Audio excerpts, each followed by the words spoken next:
Superior de Economía y de la Unidad Interna de Protección Civil se les da la información en caso de que suceda un sismo en este momento. De la mitad del auditorio hacia atrás van a salir por la puerta principal, de la mitad del auditorio hacia adelante por las puertas laterales y nos vamos a reunir en los puntos de encuentro. Muy buenos días y bienvenidos. El crecimiento económico sostenible y equitativo requiere una combinación de políticas inteligentes y un enfoque centrado en las personas. Amar y hacer.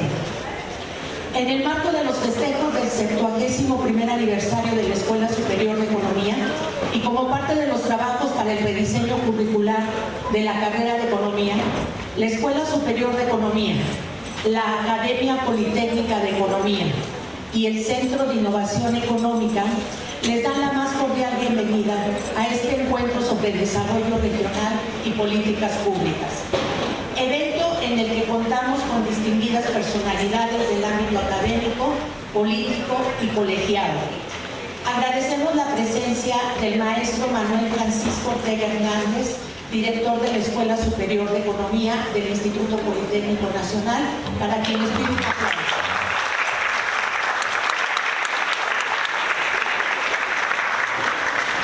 De igual forma, agradecemos la presencia del ingeniero Juan Antonio Martín del Campo, senador del Estado de Aguascalientes.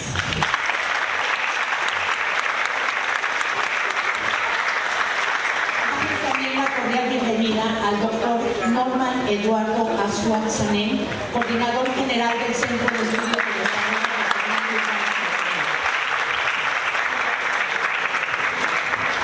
y también a nuestra distinguida invitada, la maestra Dafne Giselle Viramontes Ornelas, presidenta del Colegio de Economistas de Aguascalientes.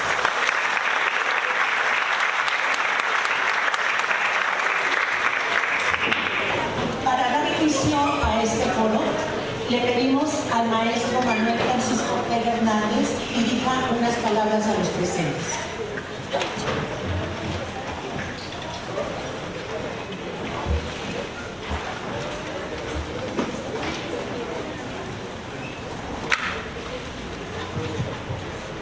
Muy buenos días, les doy la más cordial bienvenida a nuestros invitados en el presidio. Nuevamente, doctor Norman Eduardo Azuat Sanem, muchas gracias, doctor, por acompañarnos. Gracias. Por supuesto, a la maestra Dafne Giselle Viramontes Ornelas, presidenta del Colegio de Economistas de Aguascalientes. Muchas gracias, maestra. Y bueno, por supuesto también a nuestro senador, el maestro Juan Antonio Martínez del Campo. Senador, gracias por acompañarnos. Y bueno, a nuestra querida maestra María del Carmen Corchado Reyes por coordinar y hacer posible este evento. Maestra, muchas gracias. A todas y todos nuestros estudiantes, a la comunidad de la Escuela Superior de Economía, gracias por acompañarnos y porque en verdad hacemos posible este evento. Hoy es un día muy importante para nosotros. Nos sentimos muy honrados porque vamos a escuchar estos trabajos, estas expresiones y sobre todo este análisis en nuestra sede, esta Escuela Superior de Economía, sobre el tema desarrollo regional y políticas públicas. Sabemos del desarrollo regional, que es el mejor instrumento para cambiar el entorno de las localidades y de nuestras comunidades en nuestro país. Este instrumento engloba la participación e interacción de los tres órdenes de gobierno a través de las políticas públicas, acciones concretas que buscan mejorar la vida de nuestra población. Por supuesto, impulsando la construcción de infraestructura y dotación de servicios públicos que generen mayores niveles de bienestar. Agradecemos a todos los participantes, ponentes, asistentes para sumar esfuerzos y poder hacer el análisis y la reflexión, con el fundamento de contribuir desde la academia, el sector gobierno, la asociación civil, para impulsar un verdadero México, ¿sí? Muchas gracias y el mayor de los éxitos en estos trabajos.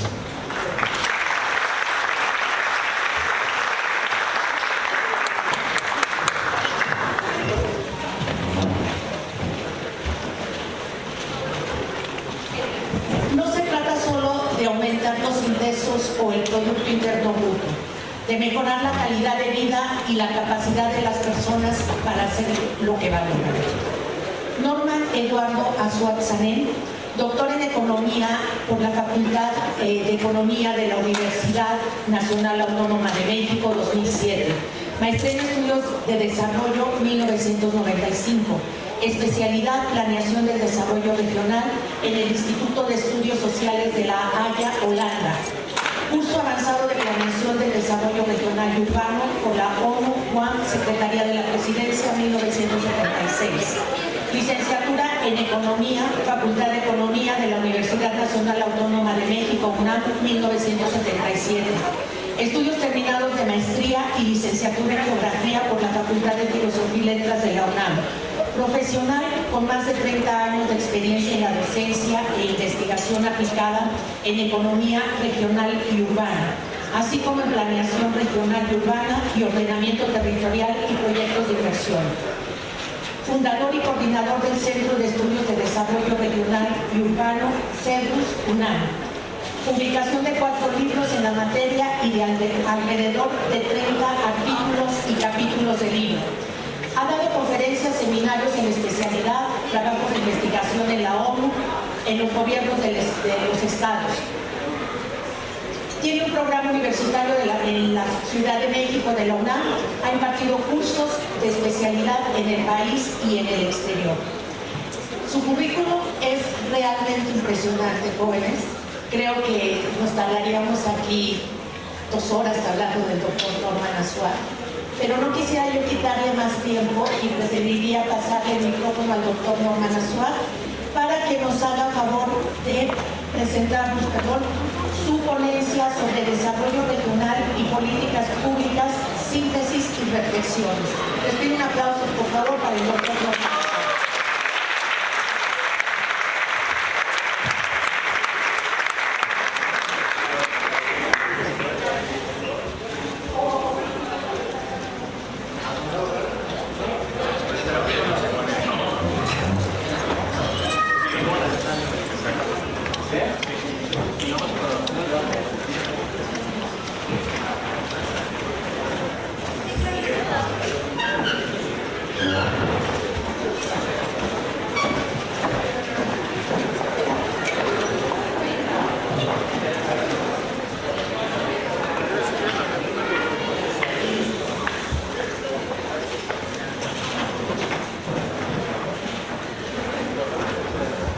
Buenos días a todos. Yo agradezco las amables palabras de la maestra. Asimismo quiero agradecer al maestro, al director de la Escuela Superior de Economía y al profesor Torres la invitación que me han hecho a este evento. Este tema es muy importante. El tema que hoy nos ocupa es sin duda uno de los más importantes, me atrevo a decir, en el momento actual. Es producto de la experiencia de los últimos 40 años, en donde el modelo económico tuvo una transición fundamental, en donde todas las economías se integraron al mercado mundial. Las políticas públicas han jugado un papel determinante en el desarrollo regional y, sin embargo, desgraciadamente la academia y la investigación ha estado rezagada para anticipar y orientar los procesos a pesar de su inminente necesidad. Hoy en día es indispensable aprender de las transformaciones económicas y sociales para adoptar las mejores prácticas considerando nuestro contexto y restricciones, así como para evitar incurrir en los mismos errores. Esto requiere sin duda del impulso de la educación, de la investigación, como motores del cambio económico y social en el desarrollo regional y en las políticas públicas. De ahí la importancia de crear conciencia en eventos como el que hoy nos convoca, por lo que reconocemos su importancia y valor. El objetivo de mi participación es de hacer una síntesis ambiciosa y reflexiones sobre los principales aspectos del desarrollo regional y las políticas públicas de nuestro país, en China, la Unión Europea, a fin de identificar los aspectos básicos que deberían contemplar las políticas públicas para el desarrollo regional de México. A los 10 minutos me dice dónde voy, porque si no, no quiero comer el tiempo. Entonces, voy a presentar a ustedes el siguiente contenido. Primero voy a hablar de, a pesar de que los países se incorporaron a la apertura del mercado mundial, lo hicieron con diferentes modelos económicos. Entonces, voy a hablar de estos tres modelos económicos, que son el modelo mexicano, que se caracteriza por una apertura incondicionada, dejando atraer la inversión extranjera directa y que el mercado orientara el proceso productivo. Ese es el primer modelo, que es el modelo del país, y eso tuvo una serie de repercusiones, las cuales voy a presentar a ustedes. El segundo modelo es el modelo del caso chino, en donde se identificaron zonas económicas especiales, donde China se incorpora al mercado internacional, pero identifica 5 zonas donde liberaliza y privatiza la actividad económica, atrae la inversión pública y, sin embargo, descentraliza las decisiones y fortalece la planeación y la programación. Y el tercer modelo básico es el de la Unión Europea, en donde ese modelo, desde la segunda Guerra Mundial, se impulsa con la idea de crear un mercado común e integrar a los países. Ahí es la integración de varios países con una serie de políticas fiscales y arancelarias para integrar la economía y también basados en condiciones de planeación, programación, fortaleciendo la parte de la cohesión social y la integración política. Son tres modelos que son importantes de reflexionar. Antes de presentar las características de estos modelos, quiero señalar el periodo previo que dio lugar a que estos modelos de integración hacia el mercado mundial se generaran. Este modelo previo corresponde al modelo de sustitución de importaciones y desarrollo industrial. Cabe mencionar que en los años 70 del siglo pasado, los países latinoamericanos, sobre todo México, se incorporaron, observando los obstáculos del desarrollo económico, señalaron que era indispensable industrializarse, sustituir las importaciones, y el Estado tuvo que participar, generando las empresas públicas, buscando una economía mixta, dotando de la infraestructura, ¿sí?, a fin de desarrollar la economía en base a la industrialización, ¿sí? Eso implicó un esfuerzo muy grande del gobierno y una participación directa importante. No obstante, a finales de los años 70, la inversión privada se contrajo, empezó a no asignarse productivamente, empezaron a aumentar los precios del petróleo, alimentos, transporte, conjuntamente con el aumento de las emisiones monetarias de los gobiernos, que trataban de sustituir a la inversión privada, lo que desencadenó un proceso inflacionario combinado con recesión económica. En México, ese mismo proceso se presenta, pero como incursionamos en el mercado petrolero, no teníamos petróleo y nos incorporamos rápidamente, aprovechamos las reservas petroleras y las exportamos al final de los años 70, ¿no?, y tuvimos que hacerlo con deuda de corto plazo en el mercado de capitales. Entonces, esas condiciones inflacionarias encarecieron la tasa de interés y pusieron al país prácticamente en quiebra, incapaz de lograr esos pagos. En consecuencia, el crecimiento inflacionario y la situación deficitaria del gobierno llevó a programas de estabilización para tratar de restablecer el equilibrio económico, principalmente reduciendo el gasto público, privatizando la economía, al retirarse de la actividad económica del gobierno mediante la venta de empresas, lo cual se complementó con programas de crédito apoyados por el Fondo Monetario Internacional. En este contexto, en México y en todos los países, incluyendo aquellos países comunistas como China, Vietnam y Laos, se da un ajuste macroeconómico en donde las políticas públicas tienden a orientar las economías en función de la integración al mercado mundial. Dichas reformas se recogen en el Consenso de Washington y el supuesto básico era que el mercado internacional no presentaba distorsiones, que era posible recuperar el crecimiento, mejorar la distribución del ingreso y elevar los niveles de vida. Ahora voy a hablar del modelo de libre mercado de la economía mexicana, el caso TEMEC ahora, ¿no? Tiene un origen de hace 40 años, alrededor del Telecán en 1994. El tratado se celebró sin seleccionar sectores específicos ni zonas o regiones a nivel subnacional, tratando de atraer la inversión extranjera directa en base al funcionamiento del mercado, sin planeación alguna, ¿sí? Y con una apertura económica indiscriminada orientada por el mercado internacional. De tal manera que el comercio exterior en México representó para el año 2021 el 78% del Producto Interno Bruto. Sin embargo, el crecimiento económico en todo el periodo no subió arriba del 2.5% anual y las exportaciones fueron manufactureras en un 86%. Sin embargo, ese componente no permitió integrar la planta productiva a través de las exportaciones, debido fundamentalmente a que el contenido exportado nacional era muy reducido y las importaciones en insumos eran muy altas.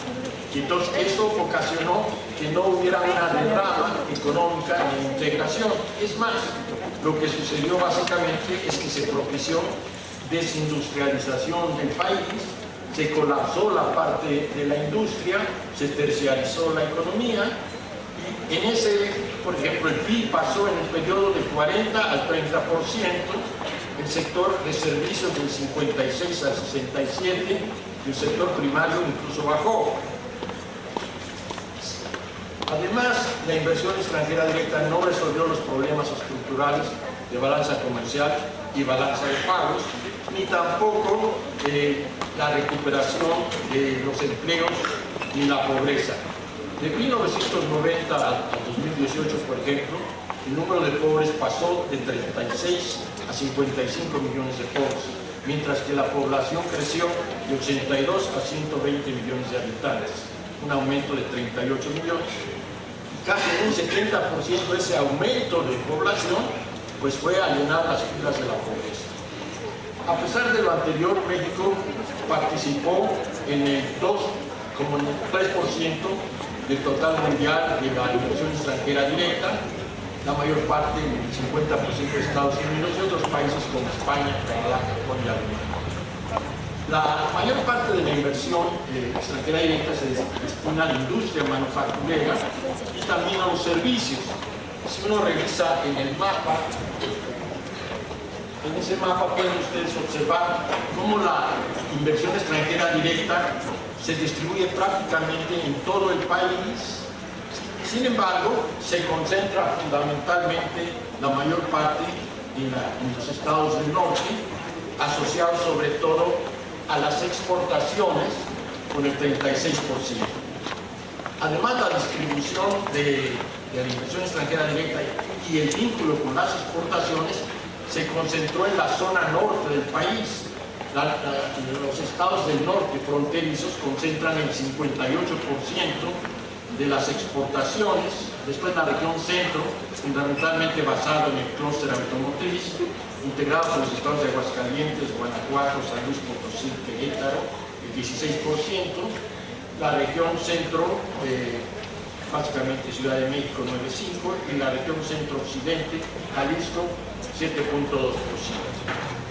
Podemos ver que en realidad los sectores exportadores se asocian a estas actividades, a la fabricación de equipo de transporte, de equipo de cómputo y de otras industrias, aparatos, equipo básicamente, y sin embargo, gran parte de ellas, el contenido nacional es muy bajo y las importaciones en insumos es muy alta, y entonces las cadenas no hacen la derrama económica que se supondría tenían que generar. En ese mapa podemos ver que incluso la concentración de la actividad económica se dio pues, en los lugares donde tenemos mayor actividad, precisamente la región centro, centro-norte y norte. El país prácticamente se especializó en la industria automotriz con muy poco grado de integración. Ahora, vamos a hablar brevemente de la política regional en México. ¿Cuál es la política regional del gobierno central de la administración actual? Uno es políticas redistributivas del ingreso a población de la tercera edad, jóvenes, discapacitados, sin distinción regional. Políticas de ordenamiento territorial, regional, de desarrollo agrario, urbano, vivienda para mejorar el bienestar de la población. Política de federalismo fiscal a fin de fortalecer las capacidades de eficiencia de los gobiernos locales y municipales y cubrir gastos de educación, salud y infraestructura.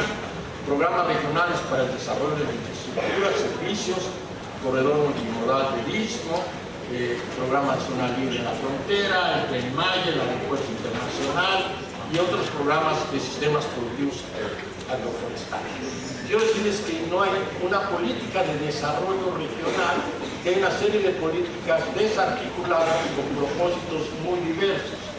No hay una política que impulse los cambios estructurales, ni de teoría potencial, ni la tecnología, ni el acompañamiento. Entonces tenemos una serie de acciones, tenemos que el crecimiento no ha crecido y tenemos bolsones de pobreza. Ese es el problema, es dejar que la inversión extranjera directa orientada a la asignación de recursos sin planeación y programación. Ahora, para contrastar, ¿cuánto tiempo es eso? ¿Ya 10? Voy a hablar nada más de China rápidamente y no tengo mucho tiempo y después me concentro en las políticas que se proponen, pero tengo aquí la presentación y ustedes pueden ahondar en ella. Con todo gusto estoy a su disposición para cualquier aclaración. ¿Cuál es el caso de China? China, a diferencia de México, se prepara para incorporarse al mercado mundial. Hay que recordar que es una economía cerrada, que no tenía comercio exterior. Y todos los chinos desde los años 80 desarrollan una estrategia para incorporarse al mercado internacional y tomar la experiencia de Taiwán y de los países, de los tigres asiáticos, que durante mucho tiempo orientaron su actividad económica hacia el mercado mundial, se especializaron, crecieron y se desarrollaron, que es realmente el modelo que es vigente hoy en día, aunque los asiáticos lo hicieron en los años 70, 60 y llegaron a un mercado prácticamente pues, con una alta posibilidad de colocar sus productos. Entonces, la inserción de China se hace a través de planeación, se instrumenta regionalmente las políticas gubernamentales, se toman decisiones de gobierno central con las decisiones regionales, se planifica centralmente, combinada con medidas de desarrollo regional descentralizadas, basadas en una economía de mercado, pero dirigida por la coordinación gubernamental central regional y por agentes económicos privados externos. Para ello identifica cinco zonas fundamentales, que es la parte del centro, la parte oriente de China, pegado a Taiwán, y que es la zona más vinculada a los flujos comerciales y marítimos. Ahí desarrolla esas zonas, básicamente con políticas, tiene políticas internas y políticas para el mercado exterior.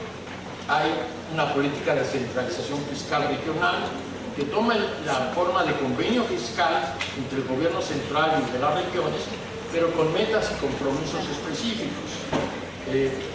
Además, se crean zonas de desarrollo económico donde siempre está presente el acompañamiento del gobierno chino en la planeación y asignación de recursos y en el desarrollo tecnológico.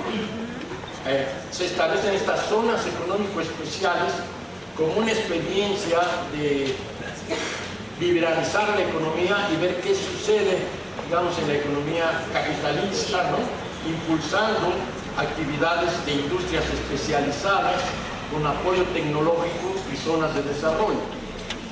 Y, por ejemplo, en esas zonas hay impulso en puertos, se generan puertos y ciudades especializadas con industrias básicas, y eso hace que esa inversión, las zonas rurales donde existían bolsones de pobreza, migra la gente a la parte de los puertos, industriales, se eleva el ingreso, se eleva el empleo, y en fin, eso da solución, básicamente, unos mapitas por ahí.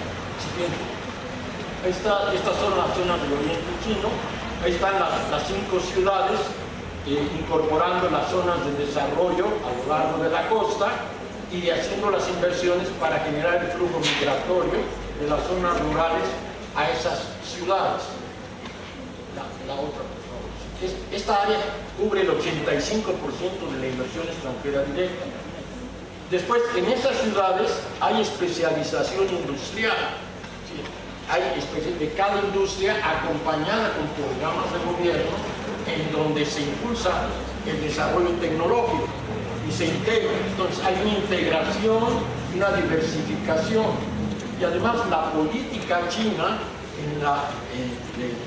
con respecto a la inversión extranjera directa busca que se reinvierta y tiene estímulos hasta exenciones fiscales del 100%, básicamente con la idea de que se desarrolle el mercado.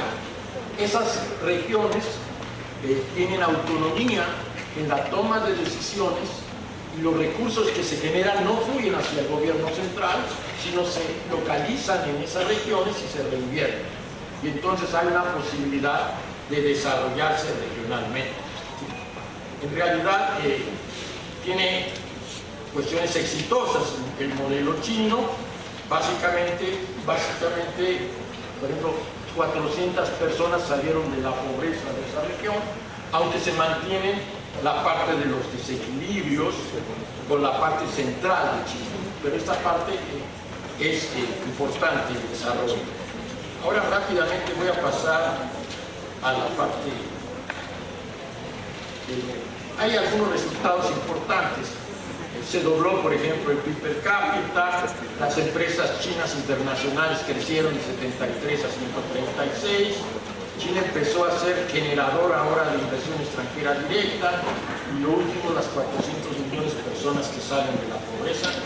Se mantienen los problemas de los desequilibrios internos, porque la zona que crece es la zona del oriente chino, mientras el centro se mantiene pues con los desequilibrios. No se logra todavía encadenar esa parte del proceso.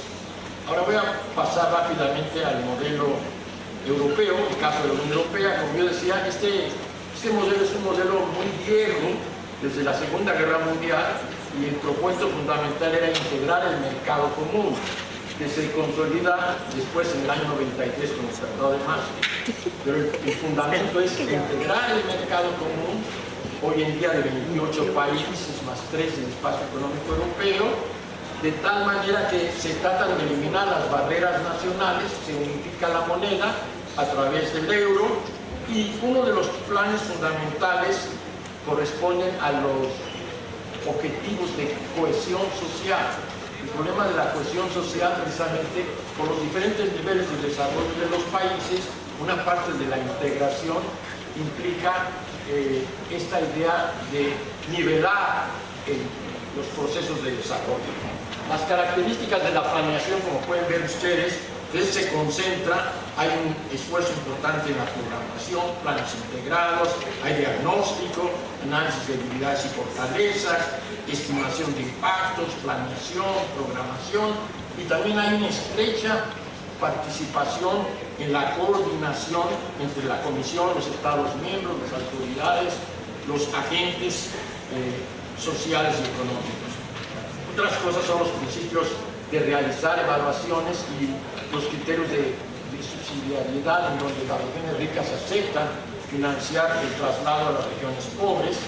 La forma de ejecución pues, es a través de una serie de fondos donde se canalizan los recursos. Dos más importantes es el del desarrollo regional y el Fondo de Cohesión Social.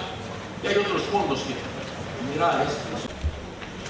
Y después también tienen un sistema bancario que opera la parte de las inversiones. Tiene una estructuración financiera, ¿no?, que permite asignar los recursos. Los resultados son que la Unión Europea, con tan solo un 7% de la población mundial, pues se ha convertido en el mayor exportador e importador del mundo, contribuyendo con una tercera parte del comercio global.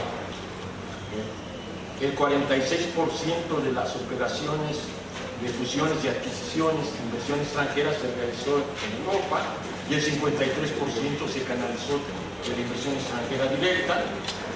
El modelo ha generado un crecimiento económico y empleo constante. Sin embargo, todavía tienen 20 millones de europeos en pobreza de los 447.7 millones de la población. Y ese es un reto que queda ahí. Los países de la Unión Europea son 28, más 3 países del espacio económico europeo. Los principios, me voy a saltar ya para terminar, perdón, voy a entrar a los aspectos básicos que nosotros planteamos. Obviamente que primero quiero hacer 2 consideraciones. Los modelos de desarrollo son de largo plazo, no son cuestiones que se pueden obtener de un día para otro, ¿no? Entonces, los modelos de China y el modelo de la Unión Europea pues tienen más de 50 años cada uno de ellos. Nosotros instrumentamos el modelo en los años a raíz del cambio abrupto de la apertura económica. Sin embargo, lo que nos parece obvio y importante es que el modelo económico de desarrollo del libre mercado pues requiere cambios sustanciales. Hay que incorporar la planeación, la programación del desarrollo regional y urbano a fin de dirigir y orientar el proceso de inversión y no dejarlo a que sean los intereses transnacionales y el funcionamiento del mercado mundial que determine qué se desarrolla, qué regiones y en qué sectores. Incorporar lineamientos centralizados de desarrollo regional con la descentralización regional, adecuando el federalismo fiscal y los programas de gobierno federales desde una perspectiva espacial. Es decir, en el federalismo fiscal tenemos una serie de recursos, pero se trasladan a estados y municipios sin objetivos y metas definidas, solamente para fortalecer la capacidad, pero no hay programas, ni planeación, ni evaluación. Entonces es una gran limitante. Tenemos una llave ahí abierta de recursos, pero no hay forma de ver si realmente son eficientes. No hay planeación, no hay programación ni evaluación de la política pública y además está centralizada en el gobierno y no es una política de desarrollo, es una política de presencia regional. No hay desarrollo. La integración hay que integrar fondos etiquetados con recursos para prioridades regionales y territoriales de acuerdo al diferente nivel de regiones. Obviamente que las regiones en México no se van a desarrollar todas con el mismo modelo. Eso es una idea loca. Ningún país se ha desarrollado de manera homogénea, pero lo que no es aceptable es tener desigualdades tan marcadas. Cada región tiene sus características propias y su modelo potencial que hay que impulsar. Si hay inversiones que están generando cambios, sobre todo inversiones extranjeras directas, se requiere impulsar la articulación de la actividad productiva para que los recursos nacionales sean integrados y permita que realmente tenga un efecto en la entrada de inversiones y el desarrollo del país. Y esto pues, no es, desgraciadamente no es el caso. Otra cuestión importante que quiero señalar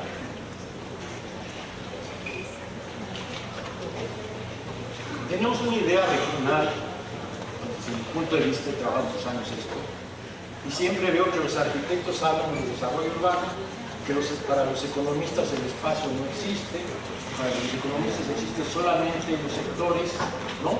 Y la economía nacional. Para los arquitectos y urbanistas el espacio son las zonas urbanas, pero no hay una concepción general. Y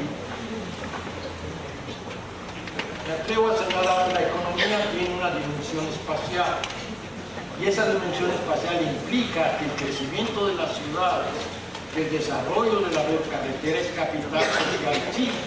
La actividad económica no se puede llevar a cabo sin espacio, sin usos y ocupación del suelo.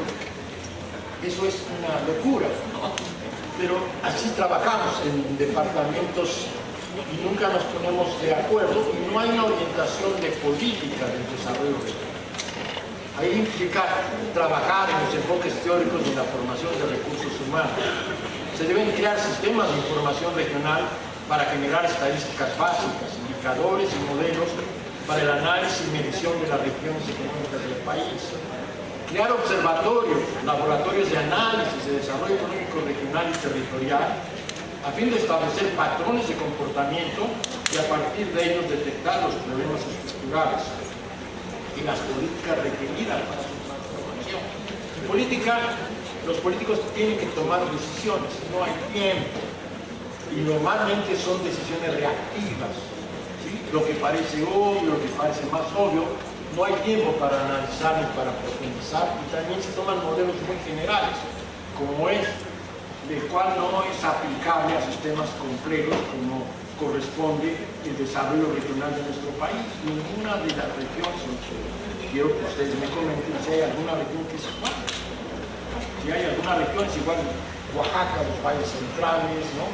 Que es igual la parte de Mérida, Cancún, la o sea, es inmensa las diferencias, no solo de culturales, sociales, étnicas, instituciones locales, recursos y posibilidades de desarrollo. Y eso requiere precisamente que entendamos esos procesos.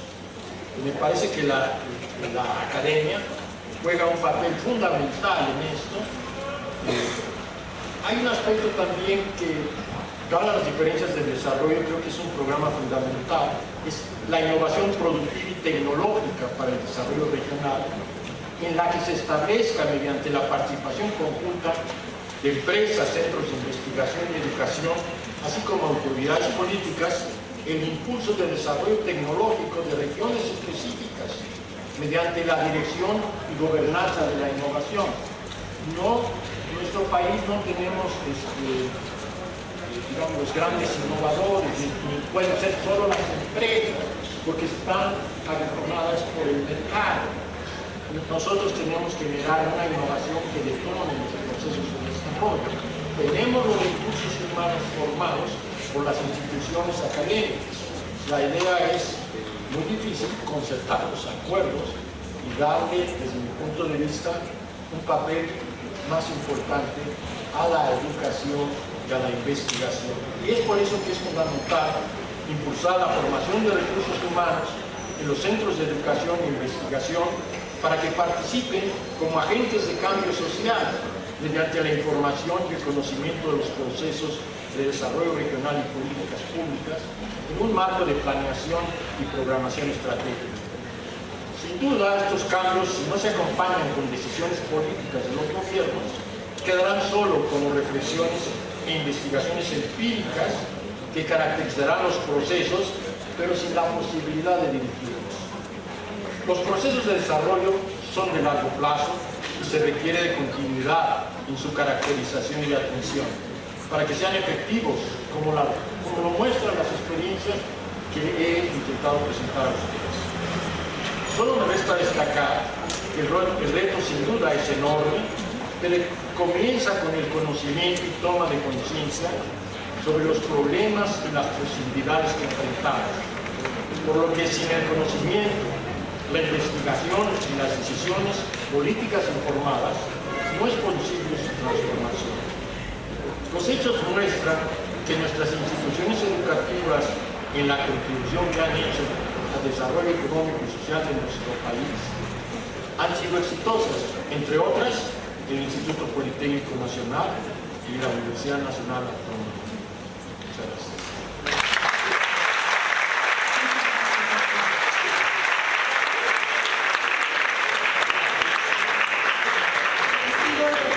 Si podemos formular nuestras preguntas cuando terminen nuestros expositores para que sea más fluida la presentación. Muchas gracias. Esperanza de vida de 76 años, 5 años más que la media nacional, Séptimo lugar en escolaridad con 10 años promedio. Tercer lugar nacional en manejo sostenible del medio ambiente. Segundo lugar nacional en captación de inversión extranjera directa. Quinto lugar nacional como exportador de mercancías. 93% de las viviendas cuenta con telefonía móvil, ocupando el tercer lugar nacional. El 61% de la población tiene acceso a Internet, ocupando el séptimo lugar. Aguascalientes, el pequeño gigante de México. Dafne Viramontes es maestra en métodos para el análisis de políticas públicas por el Centro de Investigación y Docencia Económicas del CIDE.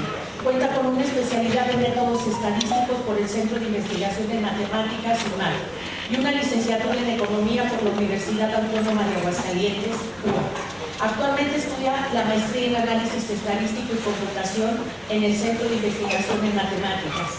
En el sector público es subdirectora de normatividad estadística en el Instituto Nacional de Estadística y Geografía, cuya principal función es construir las directrices para la adecuada aplicación de la normatividad al interior del SNIEP.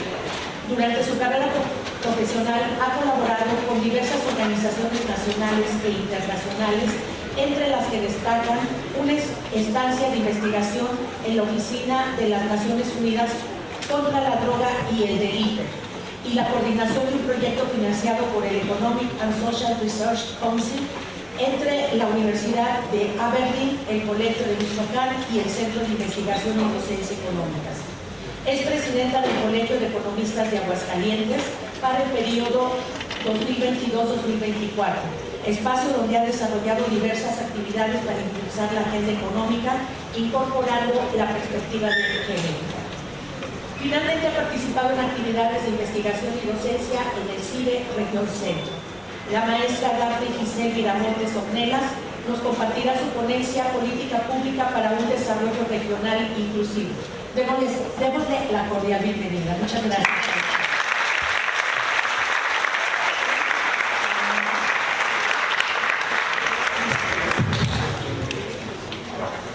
Muchas gracias. Para mí es un gusto estar aquí y acompañarles desde Aguascalientes en representación del Colegio de Economistas de Aguascalientes. De manera particular quiero agradecer al maestro Manuel Francisco Ortega Hernández, el director de la Escuela Superior de Economía del Instituto Politécnico Nacional, por la invitación. Asimismo, quiero agradecer a la maestra Corchado, que también participa en el Colegio de Economistas de Aguascalientes a través de su Comisión de Desarrollo Económico, por la organización y el impulso de este tipo de eventos y también por las actividades de docencia que realiza aquí al interior del instituto. Y claro, también estoy muy feliz de compartir el panel con el doctor Norman Azuar y con el senador Juan Antonio Martín del Campo, como lo conocemos en Aguascalientes, por estar el día de hoy. Y pues para mí fue todo un reto el día de hoy venir a hacer una presentación, porque la talla de los especialistas con los que voy a compartir este foro pues es bastante grande. Y entonces dije, ¿cuál puede ser la aportación que yo desde el Colegio de Economistas de Aguascalientes pueda hacer al tema del desarrollo económico? Un tema en el que evidentemente no soy especialista, yo soy especialista en política pública con perspectiva de género, y pues precisamente quise darle ese enfoque, ¿no? Y es por eso que me parece importante que hablemos de política pública de desarrollo económico incluyente. Y para eso pues me hice la pregunta de si es posible que nosotros podamos hablar de desarrollo económico sin hablar de inclusión. Casi siempre cuando hablamos de desarrollo económico pues hablamos de todas las desigualdades estructurales que se generaron a partir de la introducción de un nuevo modelo económico en el país y cómo esas desigualdades se han distribuido de manera pues distinta entre diferentes regiones del país, ¿no? Por ejemplo, entre la región sur, entre la región norte, e incluso entre las mismas áreas rurales y urbanas. Pero pocas veces cuando hablamos de inclusión en el desarrollo económico nos planteamos la inclusión en términos de género, ¿no? Y eso es uno de los temas que yo quisiera abordar el día de hoy. Sabemos que uno de los grandes retos del desarrollo económico en general pues es lograr conciliar el modelo de desarrollo orientado al mercado con la atención de las desigualdades económicas y sociales que, si bien no son propias de este mercado, de este modelo económico, pues lo cierto es que a lo largo de los años nos hemos percatado de que no se han podido resolver y que estas desigualdades persisten. Ya lo decía el doctor Norman, que finalmente pues cada vez tenemos más pobres aquí en el país, y pues ese es un reto que tenemos desde el enfoque de desarrollo económico. Asimismo, pues una de las preocupaciones que tiene el desarrollo económico es crear condiciones que permitan contrastar el proceso de desindustrialización, el desempleo y la informalidad.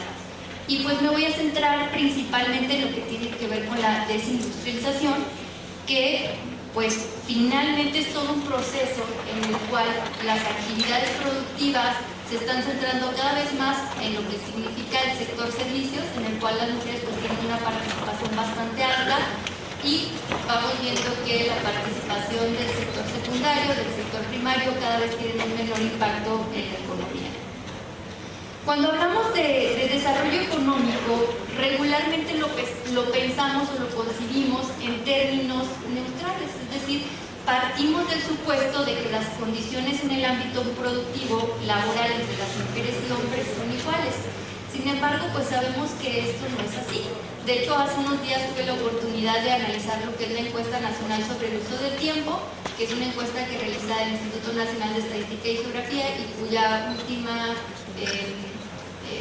última publicación es para el año 2019, y ahí podíamos observar que las mujeres dedican 24 horas más a la semana al trabajo doméstico no remunerado. ¿Esto qué quiere decir? Que las mujeres dedican casi un día entero, sin dormir, sin comer, sin hacer algún otro tipo de actividad, a lo que son los trabajos de cuidado, a lo que son los trabajos de limpieza dentro del hogar, a trámites vinculados al hogar. Y esto pues evidentemente ya nos habla de que existe una condición desigual en la incorporación de las mujeres al mercado laboral, porque para empezar tienen 24 horas menos para desempeñarse en una actividad remunerada, ¿no? Y esto evidentemente pues se puede traducir en condiciones de desigualdad. Ahora, creo que es importante que analicemos el mercado en términos de la interacción que tiene también con los roles de género y las relaciones de género, ¿no? Es decir, no podemos ver al mercado como un ente neutral en el cual no interactúan estas relaciones, sino que al contrario, en el mercado, sobre todo desde un enfoque económico, podemos ver que las desigualdades de género muchas veces llegan a profundizarse. Ahora, como les comentaba hace un momento, para comprender, ¿no?, por qué es importante hablar de perspectiva de género en el desarrollo económico, es importante que hablemos del proceso de terciarización de las actividades productivas. Sabemos que desde la apertura comercial se produjo una profundización del proceso de terciarización de la actividad productiva, al punto de que el sector terciario en la actualidad representa casi el 59% del Producto Interno Bruto. Sin embargo, este proceso pues también ha venido acompañado de una serie de distorsiones en el mercado laboral, como lo son la informalidad y la precariedad laboral. Ahora, sabemos también que son las mujeres las que se encuentran sobre representadas en este sector. De las mujeres que se encuentran ocupadas, es decir, de las que sí están empleadas, están trabajando, no de las que están en búsqueda de trabajo, sino de las que ya están plenamente en las actividades, el 77.8% está empleada en el sector terciario. ¿De qué estamos hablando cuando estamos hablando de que están empleadas en el sector terciario?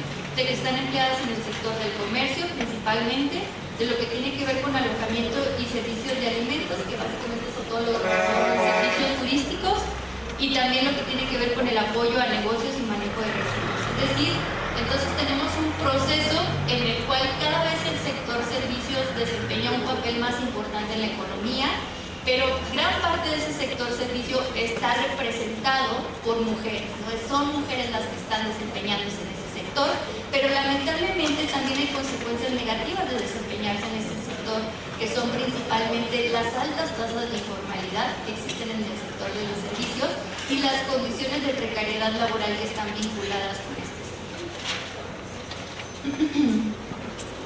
De hecho, pues aquí se los presento en una gráfica las tasas de informalidad de 4 indicadores que maneja el INEGI. Está la tasa de informalidad laboral 1, la tasa de informalidad en el sector informal 1, la tasa de informalidad laboral 2,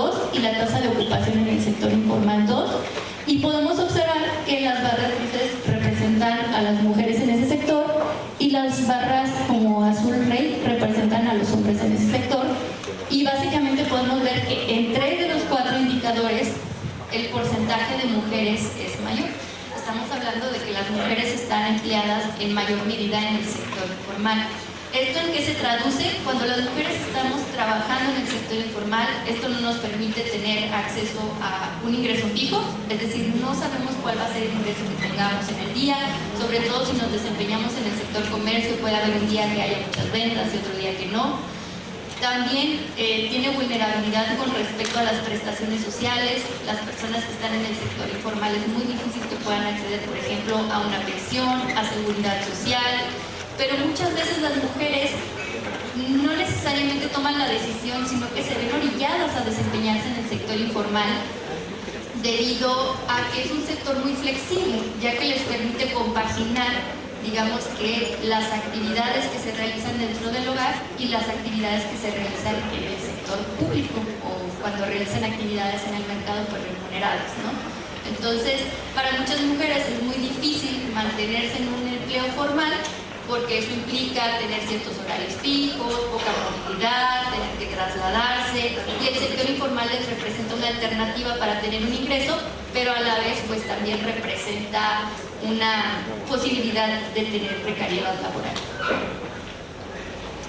Ahora, si hablamos de la participación de las mujeres en otros sectores productivos, pues podemos ver que la participación es mucho menor. Por ejemplo, lo que tiene que ver con las actividades primarias, la participación de las mujeres es de apenas el 4.2%, y en las actividades secundarias es de 32.1%. ¿Esto qué significa? Pues que en los sectores en los que tal vez podrían tener acceso a mejores salarios, pues las mujeres participan en menor medida, muchas veces por roles vinculados al género. De hecho, por eso se ha estado impulsando de manera reciente que cada vez más mujeres puedan incorporarse a carreras STEM, que tienen que ver con ciencia, ingeniería, matemáticas, estadística, porque se sabe que es ahí donde los salarios son mayores y donde a lo mejor podrían encontrar otras oportunidades laborales distintas que les permitan una calidad de vida mayor. Sin embargo, pues como vemos en estas estadísticas, que son estadísticas de la ENOE, pues todavía la participación de las mujeres en el sector primario y en el sector secundario pues son bastante bajas. Ahora, un poco para ir cerrando, pues me parece importante que ya hablemos de lo que es el desarrollo económico y el género. Las políticas públicas de desarrollo económico que deben considerar las desigualdades estructurales entre género y poner en el centro del análisis las necesidades diferenciadas entre mujeres y hombres. Lo anterior siempre desde un enfoque inclusivo e interseccional que considere el impacto que la política pública puede tener en diferentes grupos sociales. ¿A qué voy con todo esto? Que cuando se desarrolle política pública de desarrollo económico, también se considere en el centro del análisis a las mujeres, pero también que se consideren otras características. Por ejemplo, ¿cómo puede esta política de desarrollo económico afectar a las mujeres rurales?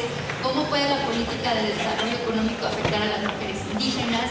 Muchas veces, por ejemplo, sobre todo en las secretarías de desarrollo económico, muchos de los programas o de los proyectos que desarrollan solicitan como requisitos para que tú puedas acceder a ese préstamo o a ese financiamiento que tengas una propiedad, que tengas un título, que tengas estés dado de alta ante el SAT, ¿no? Y son condiciones que muchas veces las mujeres no podemos cumplir y eso nos impide que podamos crecer económicamente.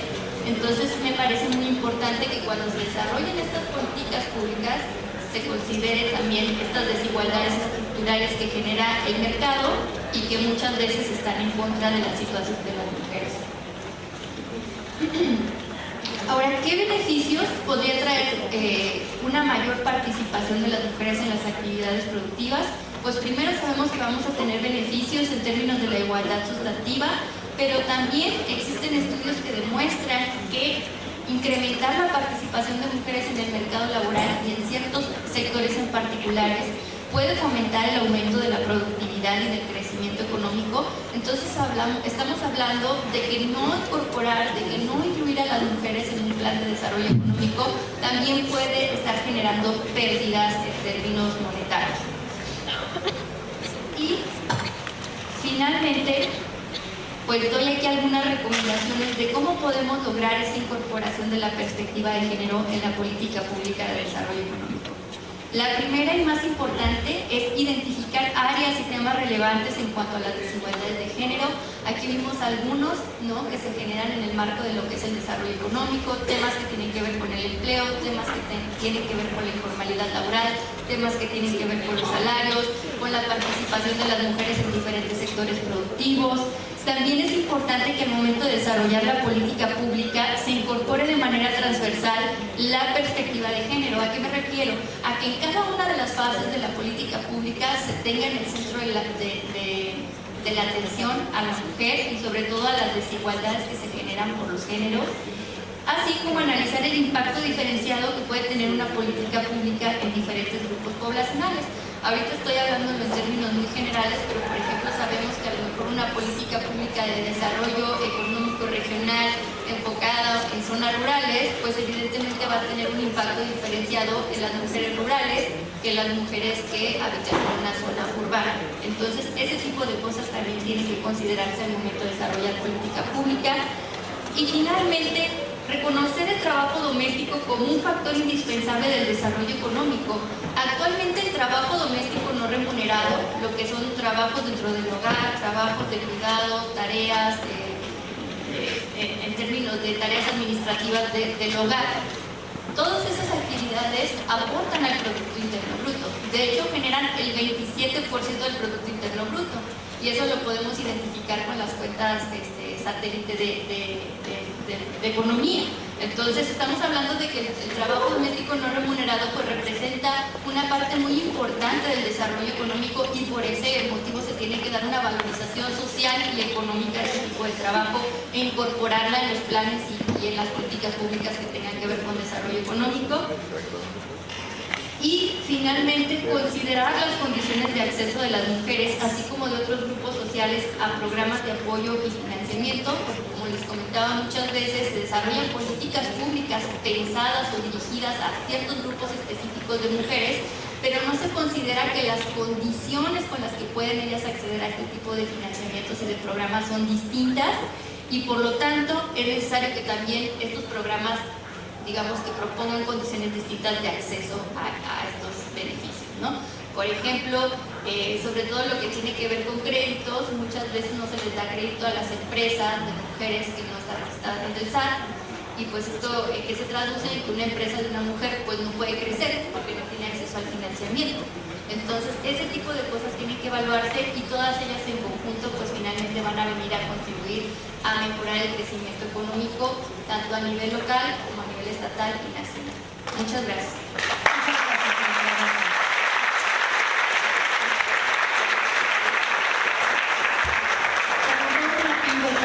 Ingeniero civil por la Universidad Autónoma de Aguascalientes, con maestría en políticas públicas, militante del Partido Acción Nacional desde 1998. En 2001 fue consejero estatal del partido en Aguascalientes y de 2002 a 2007 fue consejero nacional del PAN, cargo que volvió a ocupar en 2015. De 2005 a 2007 fue presidente del comité directivo del Partido Acción Nacional. Del 15 de noviembre del 2001 al 14 de noviembre del 2004 fue diputado del Congreso del Estado de Aguascalientes. Volvió a ocupar ese cargo como diputado plurinominal del 15 de noviembre del 2007 al 14 de noviembre del 2010. En las elecciones estatales del 2013 fue elegido presidente municipal de Aguascalientes con el 40% de los votos emitidos a su favor. Ocupó el cargo del 1 de enero del 2014 al 31 de diciembre del 2016. De 2018 a la fecha, es senador electo por el principio de mayoría relativa por el Estado de Aguascalientes, participando como secretario de la Comisión de Agricultura, Ganadería, Pesca, Desarrollo Rural e integrante de las comisiones de Administración, Economía, Comunicaciones y Transportes, Recursos Hidráulicos y Relaciones Exteriores en América Latina. Para cerrar este magno evento, tenemos la participación del senador Juan Antonio Martín del Campo, o Antonio Martín del Campo, como lo conocemos en Aguascalientes, como bien decía la maestra Dafne, un senador muy cercano a la gente, que de hecho es un eslogan muy bueno, quien nos presentará la ponencia El impacto de las políticas públicas en el desarrollo económico, una perspectiva desde Aguascalientes. Gracias a todos, buenos días, gracias. Y sobre todo agradecer al maestro Manuel Francisco Ortega Sánchez, gracias. La verdad me estoy muy contento de poder estar aquí, poder participar en este panel. Al igual al doctor Ronald Eduardo, muchísimas gracias por tu ponencia. Creo que nos llevamos un muy buen sabor de boca y sobre todo el poder ver esas estadísticas, cómo podemos implementar políticas de desarrollo para poder tomar las mejores decisiones. Igualmente a la maestra Dafne Miramontes, por tu gran ponencia relacionada con lo que es equidad de género, que precisamente se va trabajando en ese sentido. Bueno, pues vimos desde la parte académica, perspectiva de género, y ahora desde la parte política. Porque podemos tener muy buenos datos, ya lo comentó el doctor, pero ¿qué pasa si no hay una decisión política bien tomada o bien llevada? Y en este caso, bueno, pues ustedes que están ya próximos a graduarse, algunos, otros que están iniciando lo que es la carrera, pero al final de cuentas como economistas, pues tiene que ver qué es lo que tenemos que dejar como país. Y como país yo creo que tenemos que dejar un buen legado. Y para esto, bueno, pues ¿cuál es la perspectiva para el año 2024? ¿Quién me puede comentar algo de eso? A ver, ¿quién levanta la mano? 2024, ¿qué les suena? Elecciones, así es.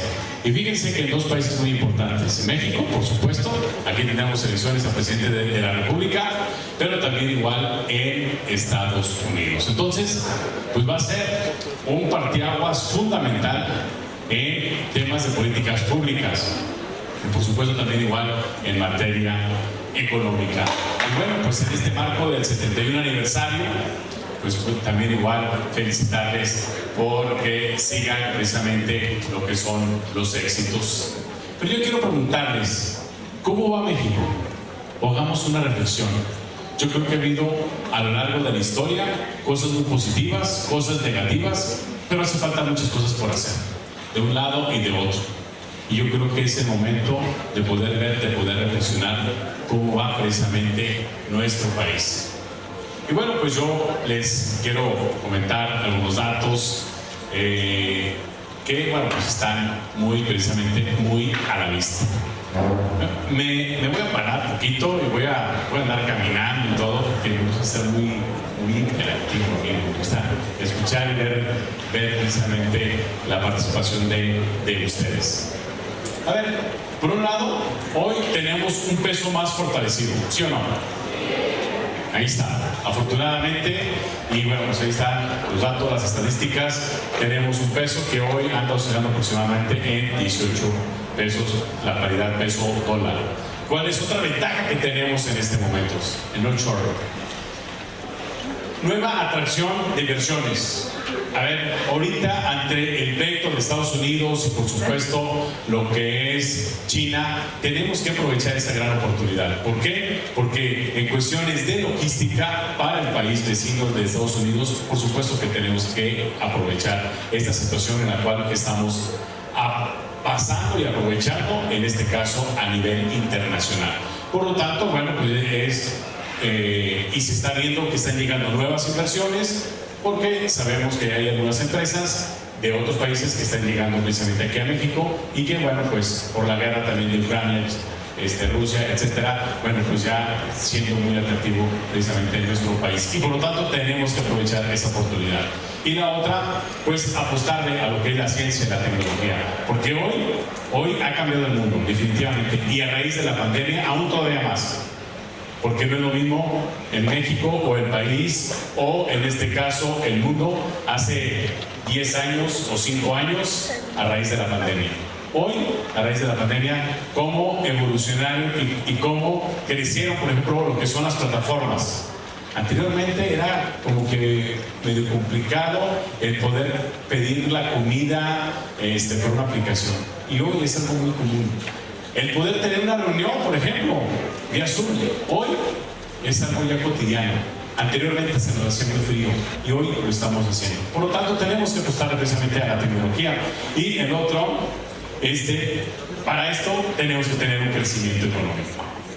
tenemos que aprovechar pues esas oportunidades que hoy tenemos en el entorno nacional y por supuesto en el entorno internacional.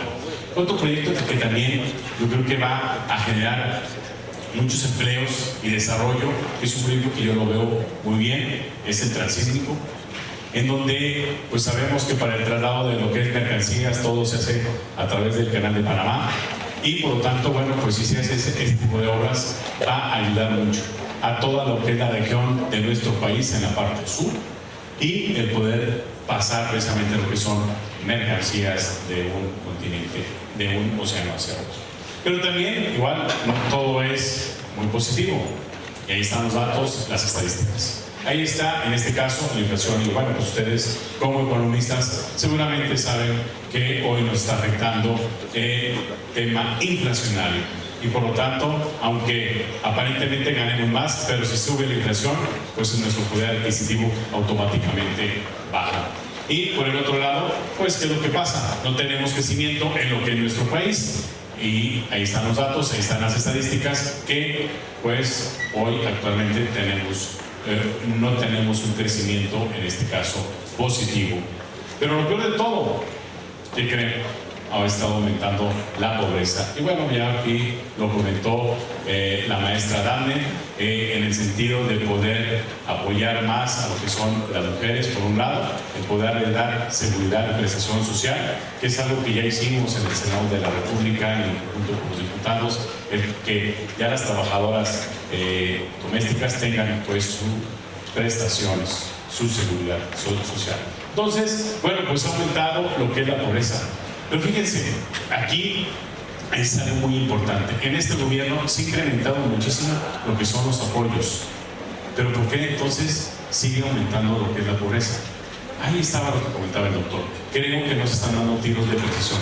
Y en no darse tiros de precisión, por lo tanto, pues de nada sirve el poder estar regalando y dando lo que es el dinero. Tenemos que dar tiros de precisión. A mí sería mucho más importante el poder generar empleos, desarrollo, que a los jóvenes se les dé oportunidades precisamente de poder emprender un negocio, o en este caso el poder hacer una empresa. Eso es lo que a mí en lo personal me estaría gustando, o que pudiesen prepararse también en el extranjero, que no nada más aquí en México, en el extranjero. Pero bueno, son políticas públicas que se toman a través de lo que es el gobierno central. Y por lo tanto, bueno, pues vemos que lo que comentaba, los programas sociales han incrementado, aunque lamentablemente sin reglas de operación. Y si no es algo supervisado, orden dada, no supervisada, ¿vale? Pues son negativas. Piensen mal, ¿no? Entonces, son mal pensados, chavos.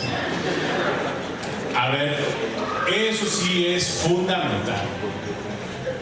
Si todos los programas sociales no van bien dirigidos, si se dispersa, pues automáticamente no vamos a tener un buen resultado positivo. Y la otra, bueno, pues el tema de la corrupción, que todos de una u otra forma queremos que se termine con ese gran flagelo que hoy tenemos, y que se ha tenido también igual durante muchísimos años, y que desafortunadamente no hemos podido, y ahí están los índices, las inversiones, como hemos ido descendiendo precisamente y hemos estado pues en los peores o en los últimos lugares en este caso lo que es combate a la corrupción. Y mientras tengamos teniendo corrupción, pues automáticamente de nada va a servir las políticas públicas que en este caso llevemos o que implementemos. Pero por el otro lado, déjenme comentarles algo. Tenemos un presidente muy bien evaluado, uno de los mejores presidentes evaluados a nivel Latinoamérica. Por lo tanto, pues algo debe de estar haciendo bien para que los mexicanos lo estén evaluando precisamente con una muy buena calificación, aunque pues ahora sí, en las encuestas, ¿qué creen? Al presidente lo evalúan muy bien, pero vemos la siguiente gráfica. En la siguiente gráfica vemos que a su gabinete pues no lo evalúan precisamente tan bien. En el tema de desempeño, de corrupción, de seguridad, pues automáticamente ahí los ciudadanos no lo están evaluando bien. A él sí, pero a lo que es su gabinete no. Por lo tanto, ¿qué quiere decir? desde mi punto de vista, que su gabinete no se está poniendo, pues, ahora sí, como luego se dice, la camisa y no se está poniendo al 100, porque él sí va por un lado, pero como que el gabinete va por el otro. Entonces, pues ahí están, son los índices y son los indicadores. Y por supuesto, el tema de seguridad igual ha aumentado y sigue aumentando en los sexenios. Para poder traer inversión, algo que se fijan los inversionistas, y seguramente ustedes se darán cuenta, es el tema de seguridad. Y al menos eso es lo que nos pasa en nuestro estado. Si tenemos un estado seguro, llegan inversiones, porque los inversionistas lo que hacen es cómo está la seguridad. Eso es lo primero que te pregunto. Y ya posteriormente la parte técnica, vías de comunicación, infraestructura, electrificación, etcétera, etcétera, ¿no? Pero si no tenemos una buena seguridad, entonces tengamos seguro que no va a haber crecimiento. Y por lo tanto, bueno, pues a ver, yo les hago esta pregunta. Ya lo dijo el presidente, que nosotros tenemos mejor seguridad que en este caso Estados Unidos. Yo creo que tenemos que ver diferentes enfoques. Si estamos mejor o no estamos mejor, o qué es lo que hace falta. Y qué es lo que hace falta para realmente poder mejorar, ¿no? Pasamos a la siguiente. Y hablando de, en este caso, de Aguascalientes, nada más son 2 filinas. ¿Qué es lo que ha pasado en Aguascalientes? Y bueno, pues ahí están los índices, los indicadores, en donde, bueno, pues efectivamente hemos tenido crecimiento y sobre todo seguridad. A pesar de que tenemos vecinos con un clima de inseguridad, pero afortunadamente tú puedes transitar por las calles y no hay ningún problema.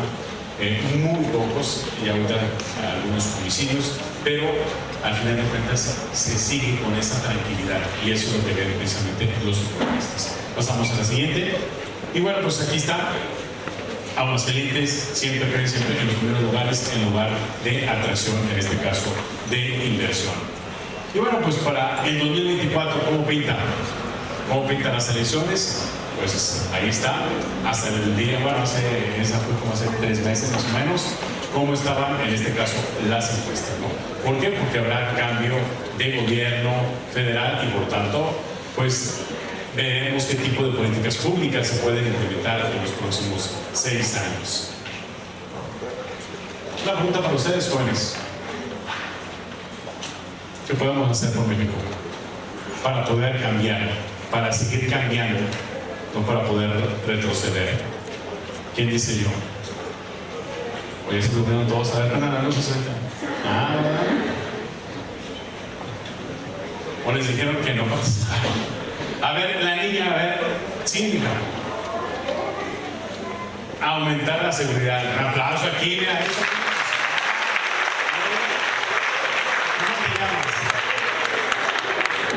¿Cómo te llamas, nena? ¿Cómo te llamas? Valentina. Muy bien, Valentina.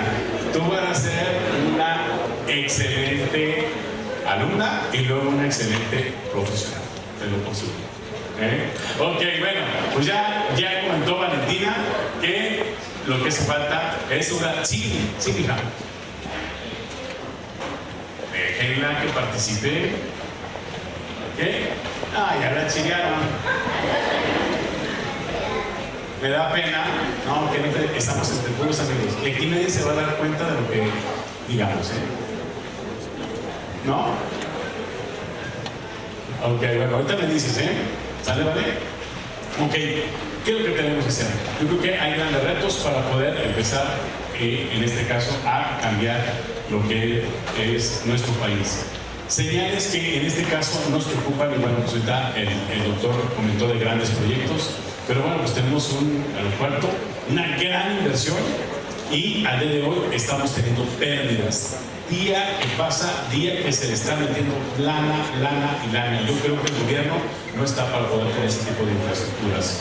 Otro es una refinería en donde va el modelo económico hacia lo que es la sustentabilidad, lo que es el medio ambiente, autos híbridos, autos eléctricos, y aquí tenemos políticas públicas que quieren hacer todavía pues más combustibles, cuando pues ya en el 2030 en Europa, adiós a los autos de combustión, adiós a las gasolinas.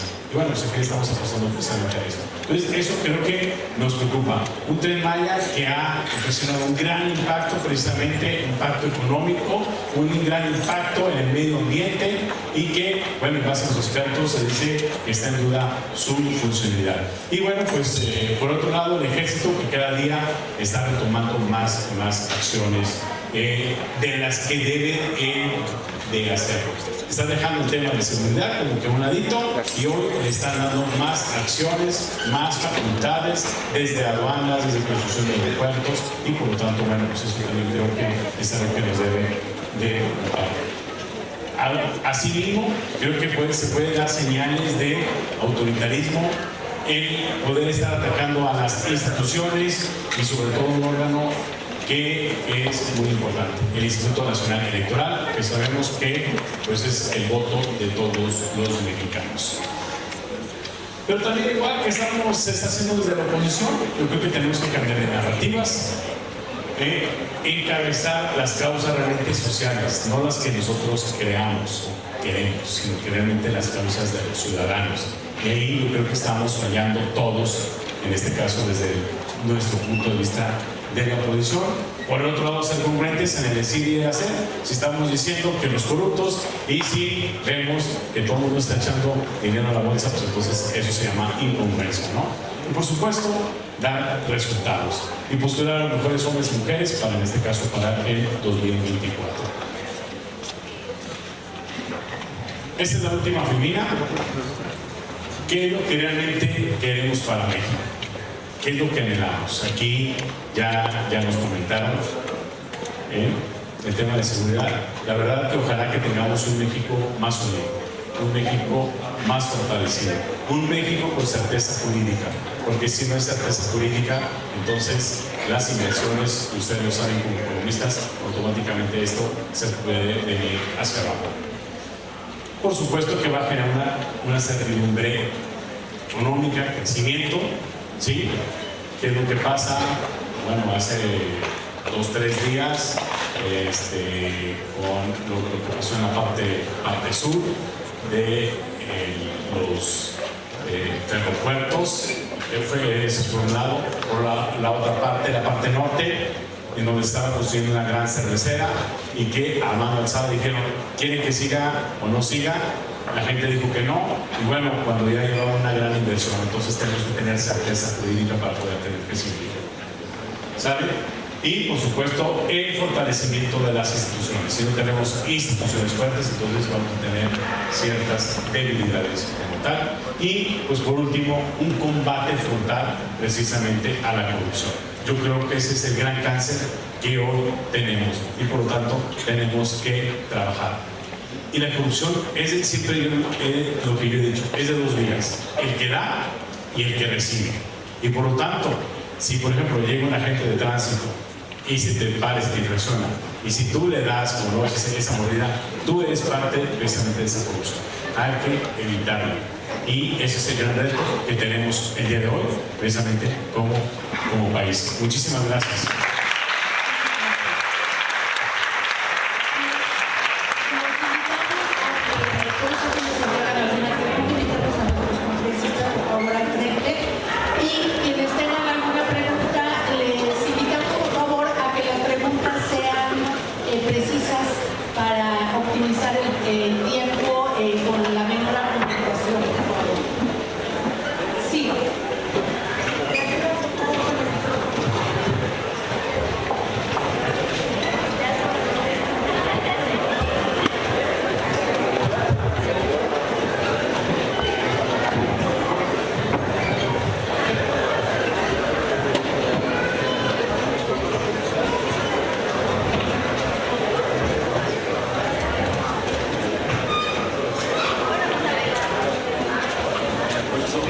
Sí, bueno, gracias. Primero felicitarles a los ponentes, al panel por las presentaciones muy ilustrativas en cuanto a la situación de desarrollo económico a nivel nacional y regional y sobre y hablando del tema de género. Mi pregunta concreta al doctor Azuat Sané. Hace rato usted decía que era muy importante para detonar verdaderamente el desarrollo una mejor sinergia entre el sector académico y el sector político. La toma de decisiones siempre debe ser una toma de decisiones muy informada. Recientemente el gobierno federal promovió una ley de ciencia y tecnología, la nueva Ley General de Ciencia de Humanidades, Ciencia, Tecnologías e Innovación. Y la idea detrás de esta nueva ley general es precisamente encauzar el desarrollo científico, tecnológico, humanístico hacia las necesidades que tiene el país y hacia eventualmente una mejor política pública. Me gustaría saber su opinión, si la puede compartir, al respecto de qué tanto una ley de este tipo realmente podría generar la investigación, las condiciones de libertad que requiere la investigación académica, y qué tanto sí podría esto eventualmente informar la toma de decisiones en política pública. Y nada más al senador Martín del Campo, si a nivel local en Aguascalientes sí se ha hecho una mejor vinculación entre el sector político y académico, sobre todo tomando en cuenta que Aguascalientes es una entidad con un clúster de centros públicos de investigación muy importantes. Está el CIDE, el Colegio de Economistas, CIMAT. ¿De qué manera los gobiernos locales se han nutrido de este desarrollo? Gracias. ¿Alguna otra pregunta?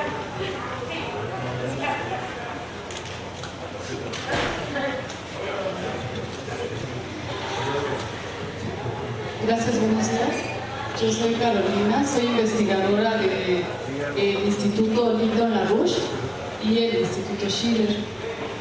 Mi pregunta es principalmente sobre el tema del colapso del sistema financiero, porque es muy importante poder ser muy franca y honesta con los jóvenes estudiantes diciendo el sistema financiero está en bancarrota, porque se ha preferido una economía especulativa de casino, derivados financieros, inversiones de alto riesgo, y se ha dejado la economía que realmente es productiva, como lo que estaban compartiendo hace un momento, la economía que realmente sostiene a una nación.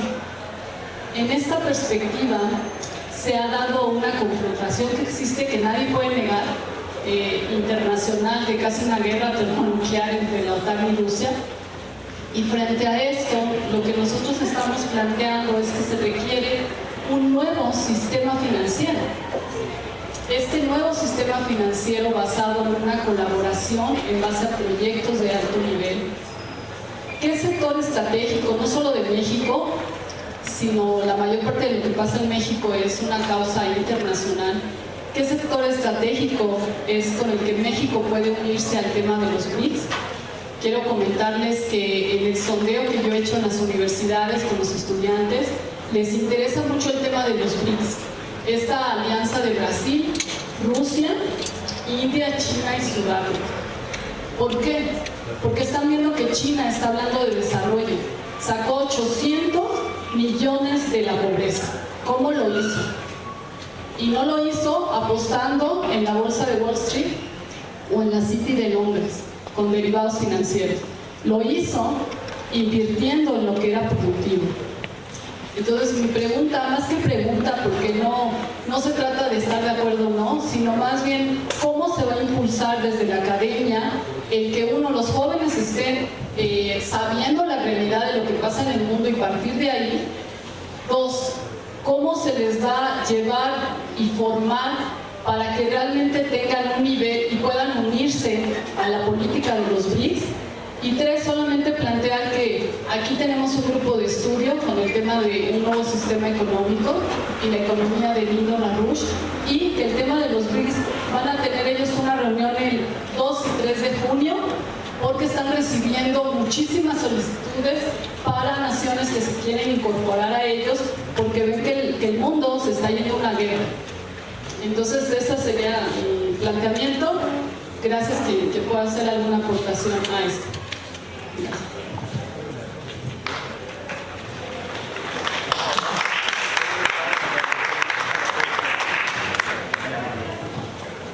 Bueno, antes que nada, agradecer por parte de esta comunidad trabajadora, estudiosa, que nos visiten y nos compartan sus diferentes experiencias y su perspectiva sobre el funcionamiento de la economía, en particular sobre el desarrollo regional y las políticas públicas. Yo tengo una pregunta tanto para la maestra Dafne como para el señor senador, de manera así muy concreta, perdón que lo exprese de esa forma, qué es lo que le ha permitido, como ejemplo, al Estado de Aguascalientes haber sido y continuar siendo un polo de desarrollo económico. O sea, porque sí es algo que debemos de tomar en consideración, no perder de vista, y pongo como ejemplo Aguascalientes, hay otros, pero Aguascalientes en un menor tiempo del que ha ocurrido con la zona norte del país, se convirtió en un polo de desarrollo. Nada más, gracias.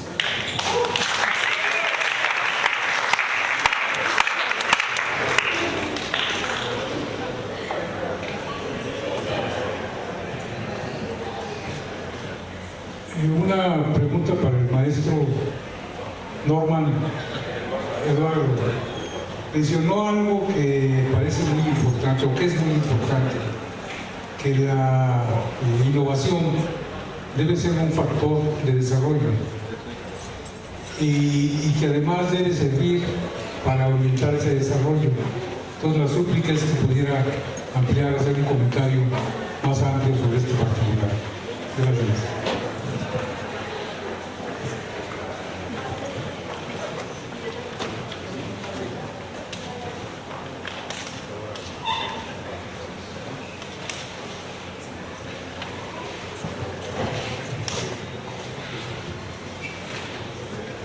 Buenos días a todos. Yo soy estudiante de aquí de la escuela. Mi pregunta es para el señor Toño Martín del Campo, y también si la profesora Dafne podría contestarme, me gustaría. Bueno, la pregunta es que a pesar de que hay programas de apoyo para la población mexicana, como ya lo mencionó el ponente Toño, él mencionó que no hay precisión no hay precisión en los tiros que se dan para llevar a cabo estas políticas.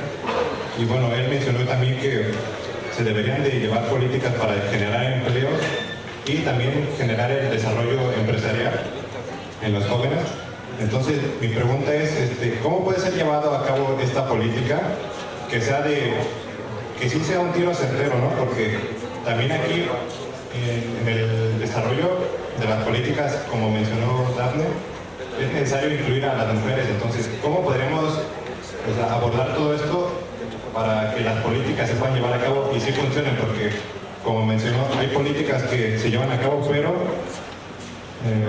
pues, como mencionó, ha incrementado la pobreza. Entonces, esto quiere decir que no necesariamente estas políticas han sido asertivas. Entonces, esa sería mi pregunta: ¿cómo podríamos hacer políticas que sí acerten a los objetivos que estamos buscando? Gracias.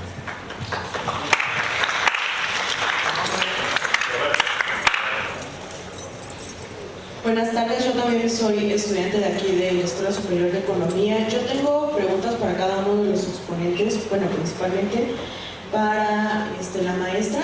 Verá, cuando usted estaba hablando de la situación financiera, que no se le permitía un amplio desarrollo a las mujeres en el rango de sus propios emprendimientos, entonces, ¿qué propondría usted para que esta reevaluación del riesgo sea menor, pero al mismo tiempo no implique una gran pérdida financiera? Elaborando, el Banco del Bienestar fue incluso un ponente en el que se aplicó el crédito a la palabra, básicamente sin ningún requerimiento, y eso que ocasionó básicamente un déficit porque la mayoría se negaban a pagar.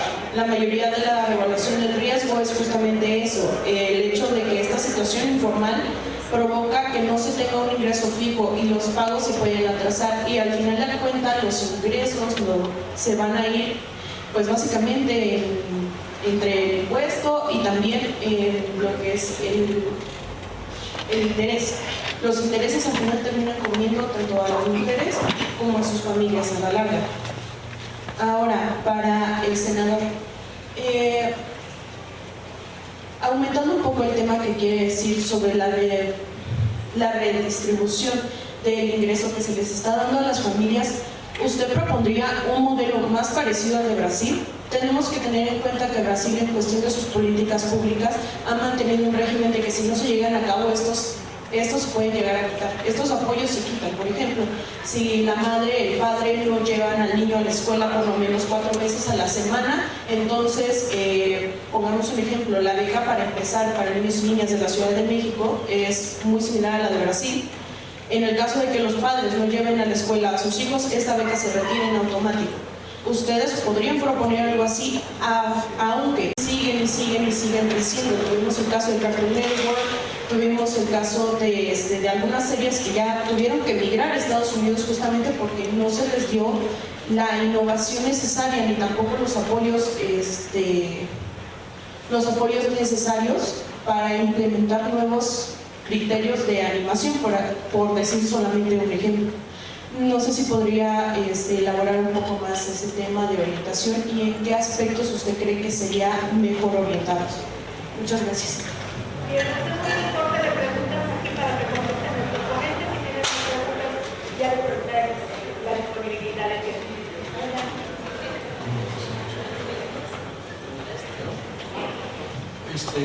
Muchas gracias por las preguntas. Yo entiendo que hay 3 preguntas relacionadas sobre la parte de la innovación, ¿no? El señor maestro y la señorita. Voy a intentar dar respuesta a ello. ¿Por qué es importante la innovación tecnológica? En Europa, por ejemplo, hay una práctica muy clara que se llama construir los sistemas locales y regionales de innovación.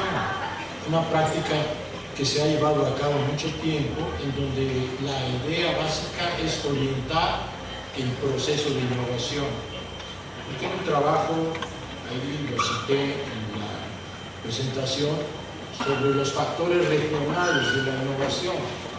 La idea básica y lo que yo propongo es crear estos sistemas locales y regionales de innovación con la idea de que cada región tiene algunas características particulares, ¿no?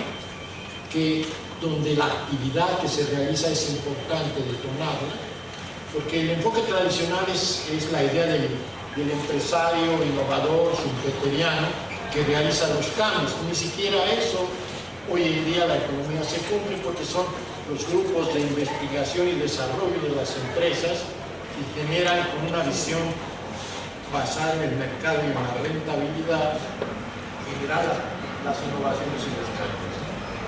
Pero mediante este mecanismo de sistemas locales y regionales de innovación se identificarían en las regiones cuáles son las actividades estratégicas y tener la gobernanza de la innovación. Tradicionalmente se maneja esta idea del triple motor generador de la innovación, que son las empresas, la universidad, ¿no? y los generadores de tecnología, y que de alguna manera se integran en el proceso creativo. Eso es muy difícil si no se establece la gobernanza. Entonces la idea básica es establecer como una parte de la política de desarrollo regional la creación de sistemas locales y regionales de innovación. Es una locura.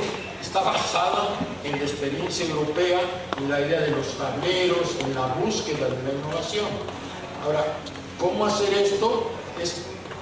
Yo incluso tengo en esta conferencia que di, empecé a diseñar una parte de la idea de hacer grupos de trabajo de investigación en donde empresas, los centros de educación especializados, ¿no? y el gobierno está presente, se apoyan recursos, ¿no? y se detonan aquellas investigaciones que son fundamentales para el desarrollo regional, ¿no? y que implican cambios. Entonces se hace un conjunto de esfuerzos institucionales para detonar el proceso a partir de esto. Y la idea es hacer que la gobernanza, darle dirección al esfuerzo y a la innovación. Desgraciadamente no conozco exactamente la ley, no le puedo dar un comentario, sería atrevimiento de mi parte sin conocerla, pero yo le digo, todas las leyes, si no tienen instrumentación, pues quedan como buenos deseos, ¿no? A mí lo que me importa es ver de eso que se propone, qué es lo que se lleva a cabo y qué condiciones tiene para hacerse.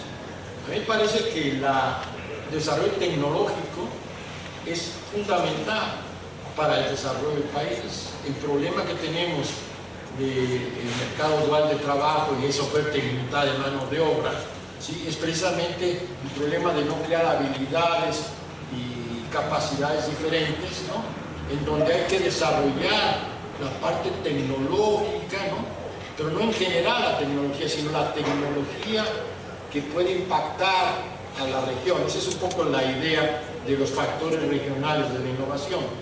Y eso necesariamente tiene que pasar por la participación del gobierno, por el tamaño económico, por los recursos, como un promotor del cambio, ¿no?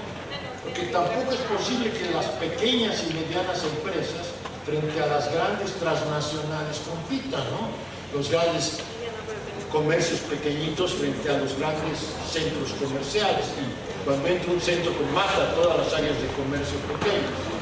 Entonces, esa es la idea de que el gobierno tiene esa capacidad de tamaño y de economías de escala para detonar los procesos.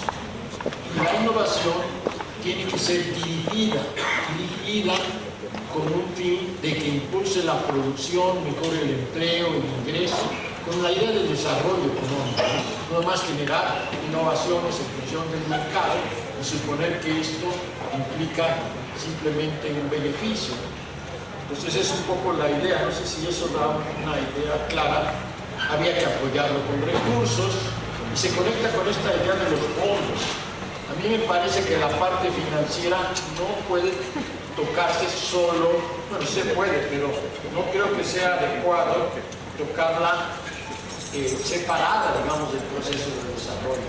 Por eso planteamos que la idea de fondos, generar los fondos con objetivos precisos y canalizar inversiones a proyectos estratégicos que detonen el desarrollo de la región. Tenemos los recursos humanos, tenemos los recursos financieros. ¿Qué es lo que falta? Falta una concepción diferente y también falta la creatividad. Por eso yo comentaba que es generando los recursos humanos creativos mediante el conocimiento y las opciones especializadas en las regiones. Es lo que va a detonar el cambio. Es lo que va, no hay fórmulas generales, las generales son muy sencillas, ¿no? El problema son los detalles específicos en cada una de las regiones, y eso solo se logra en las localidades concretas, ¿sí?, en los detalles. Y a mí me parece que esta idea es fundamental, porque el desarrollo económico está asociado sí a los recursos, sí a la tecnología, sí a las instituciones, sí a la gobernanza. Sin esa cuadratura de ese sistema complejo, pues no es posible lograr los cambios. Entonces, no sé si esto aclara sus preguntas.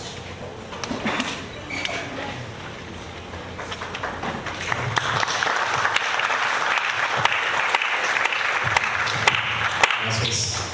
Contestando, bueno, de varias que me hicieron. Una de ellas, ¿cómo se han nutrido las instituciones para lo que es el Estado? Hemos aprovechado realmente nosotros el poder tener instituciones del ámbito nacional, precisamente en nuestro Estado. ¿Para qué? Para poder llevar a cabo políticas públicas en conjunto precisamente con ellos. Lo que se hace común, o lo que es muy común para lo que es el gobierno de Aguascalientes, es de que los integras a lo que son los órganos de gobierno para que también ellos tomen las decisiones. En este caso, el CIDE, tenemos a lo que es el INEGI, en donde, bueno, pues nos da muchísima información, en donde podemos realmente qué es lo que podemos planear precisamente a lo que es el futuro.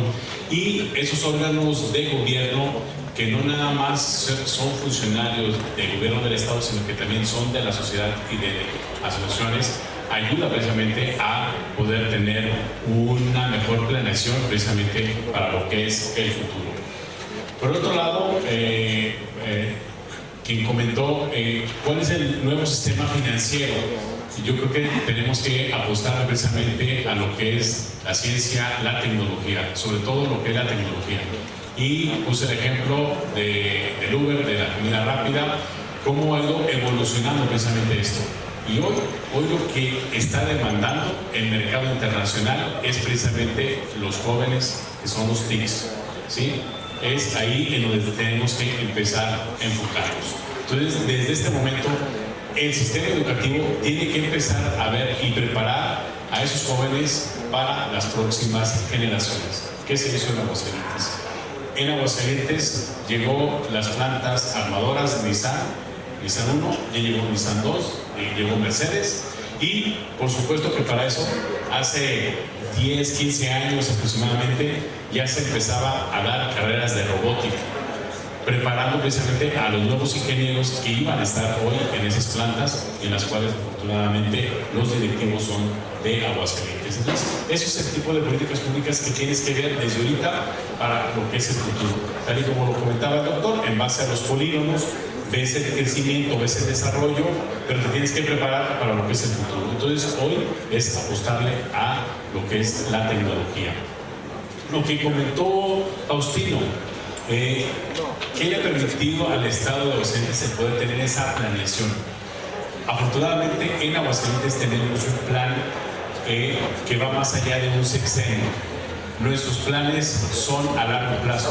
Hoy ya se está elaborando y ya se presentó el programa 2050. Ese es el Aguascalientes que queremos ver a los 50 años. Si tú vas a Aguascalientes y dices, es que yo quiero comprar aquí tal tierra, bueno, esa tierra ya tiene un uso de suelo, no puede ser cambiada. Ya sabes cuál es el área comercial, sabes cuál es el área de industria, ya sabes cuál es el área habitacional. Eso te da certidumbre jurídica y por supuesto una buena planeación.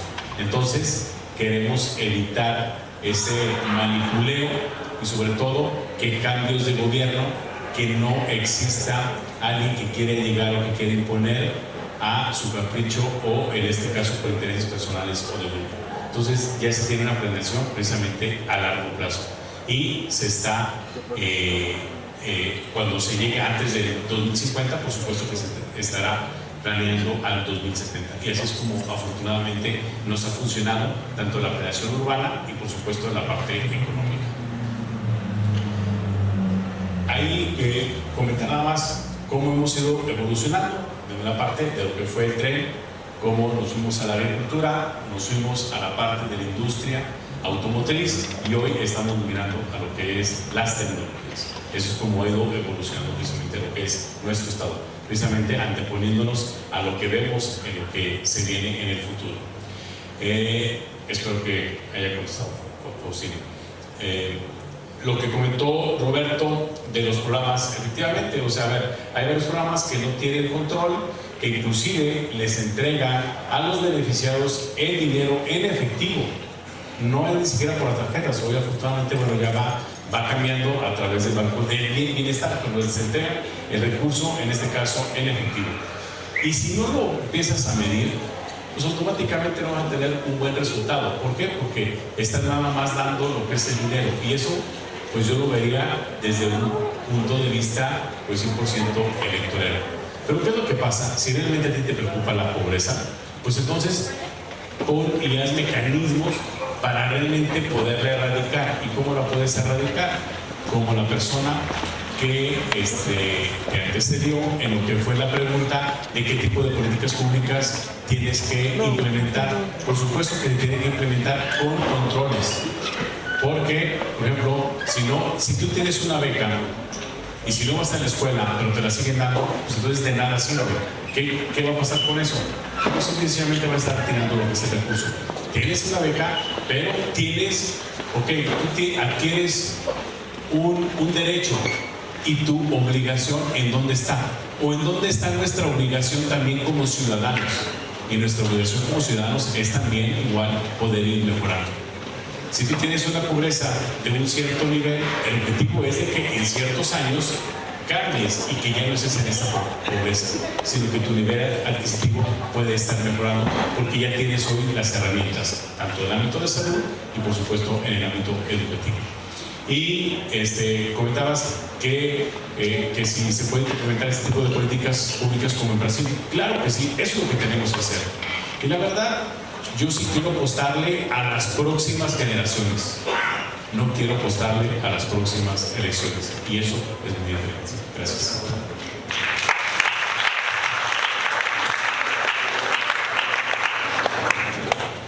Gracias. Bueno, creo que algunas preguntas no las plantearon al senador y a mí, pero coincido en el hecho de que el éxito económico en Aguascalientes fue apostarle a la manufactura.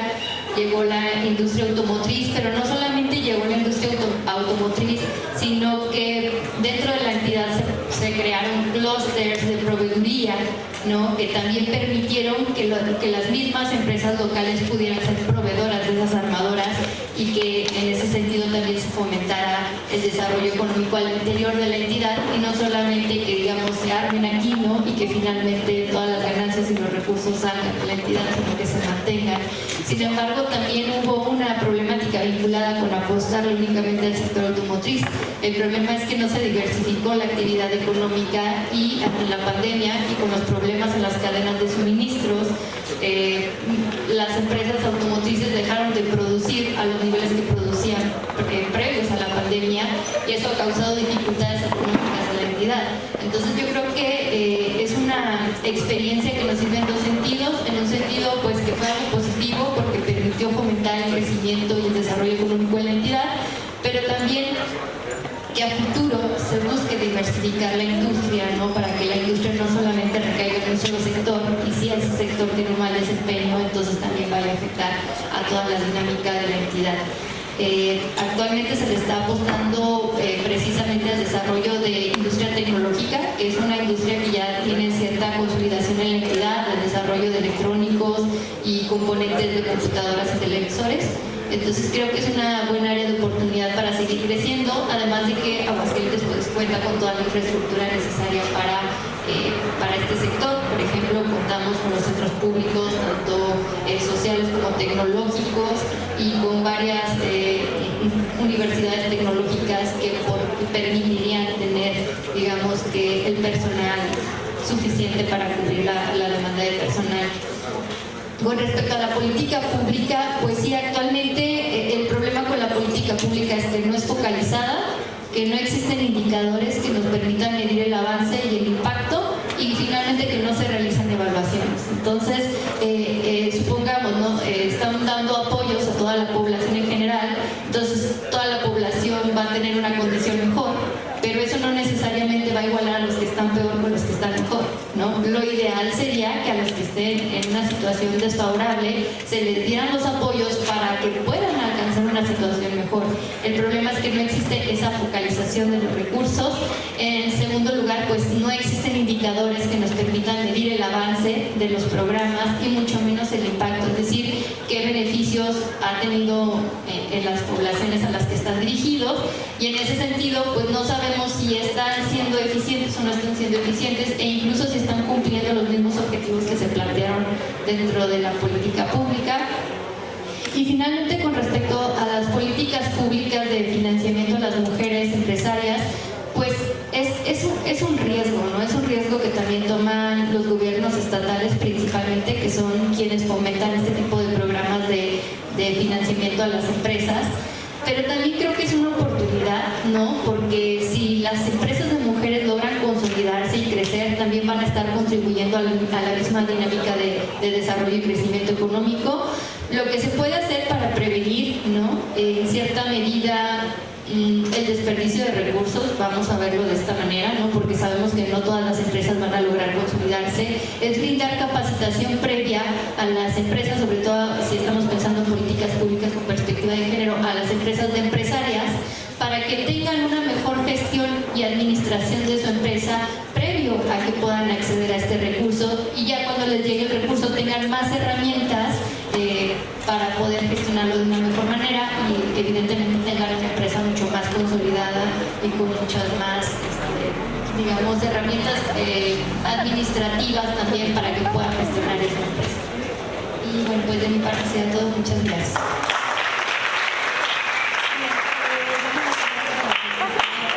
Y pasaremos a darles unos reconocimientos por parte del director.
muchísimas felicidades. ¿En qué año estás tú, Vale? ¿En qué año estás de la escuela? En tercero. Vean, la verdad estoy sorprendido y te felicito. Te felicito a ti, a tu mami, por supuesto. Y no me equivoqué pues en la presentación cuando te dije que tú vas a ser muy buen estudiante y muy buena profesionista. Felicidades.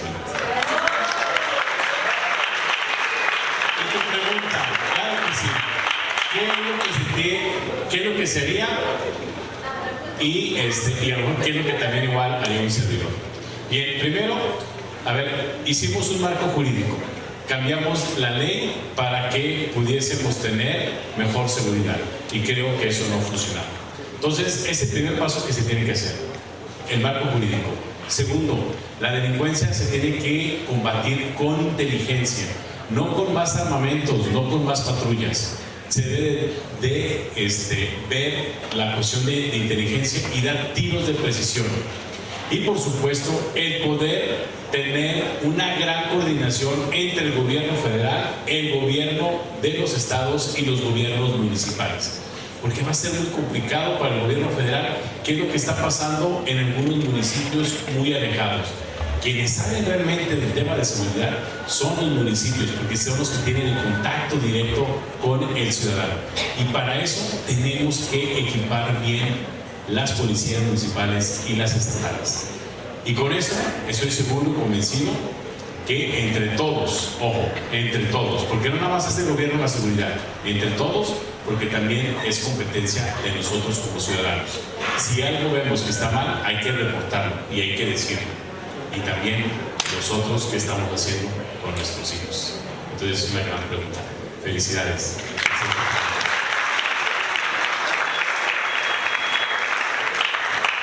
Pues muchas gracias, Valentina. Me gustó mucho que pusiste mucha atención a nuestras presentaciones y que te surgieron dudas bastante interesantes y genuinas. Con respecto a por qué las mujeres vivimos más en situación de pobreza, pues es porque las mujeres tenemos poco acceso a oportunidades. Por ejemplo, tenemos más dificultades para insertarnos al mercado laboral, para poder salir a trabajar y por lo tanto tener un ingreso con el cual cubrir nuestras necesidades. Asimismo, es importante señalar que las mujeres no tenemos estas oportunidades porque muchas veces dedicamos mucha parte de nuestro tiempo, de todo nuestro día, a cuidar a nuestra familia. Y en ese sentido tenemos poco tiempo para realizar actividades por las que nos paguen. Entonces, una propuesta que a mí me gustaría hacer al gobierno para que esto pudiera revertirse es que volviera a tomar el programa de estancias infantiles en el cual las niñas, niños y bebés podían estar bajo un cuidado mientras la mamá iba a trabajar, ¿no? Entonces, esto es una propuesta de política pública que fue muy importante en su momento y que actualmente no se está implementando y que creo que podría fomentar que un mayor número de mujeres puedan salir a trabajar mientras sus hijas e hijos están siendo cuidados por profesionales y así puedan tener un ingreso digno para su familia. Gracias.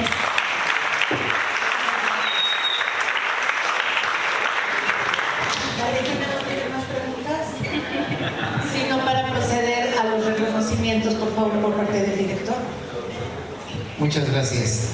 Bueno, vamos a hacer entrega del reconocimiento a nuestra ponente, la maestra Dafne Giselle Viramontes Ornelas, por su participación como ponente en la conferencia magistral Encuentro sobre Desarrollo Regional y Políticas Públicas, celebrado el día 24 de mayo del 2023 en el Auditorio Central Lenin de la Escuela Superior de Economía del Instituto Politécnico Nacional.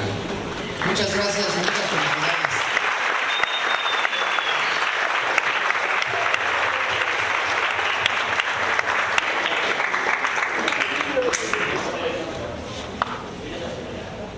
Al doctor Norman Eduardo Azuad Sanén por su participación como ponente en la conferencia magistral Encuentro sobre Desarrollo Regional y Políticas Públicas, celebrado el día 24 de mayo del 2023, Auditorio Lenin de la Escuela Superior de Economía. Muchas gracias.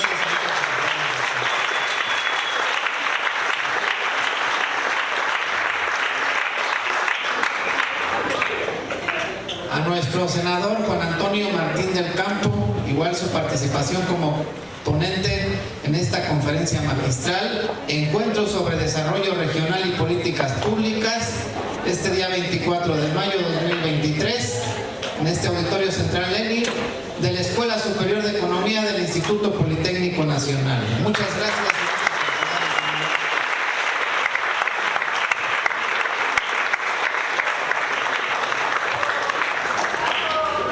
Y a todas ustedes, a todos ustedes por su participación. Y bueno, pues yo creo que cerramos con broche de oro de cómo piensan también nuestras niñas y cómo nos fortalecen a toda nuestra comunidad, incluso a nuestros ponentes. Muchas gracias.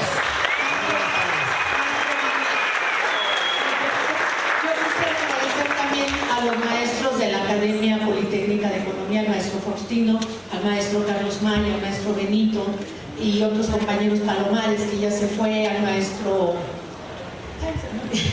Galicia, perdón, y a nuestros invitados también del Centro de Innovación Económica, a Cuauhtémoc Velasco, a la maestra Rosmar, que nos hicieron favor de apoyarnos en la organización. No fue sola, esto lo quería aclarar porque se ha mencionado, pero no he sido yo sola.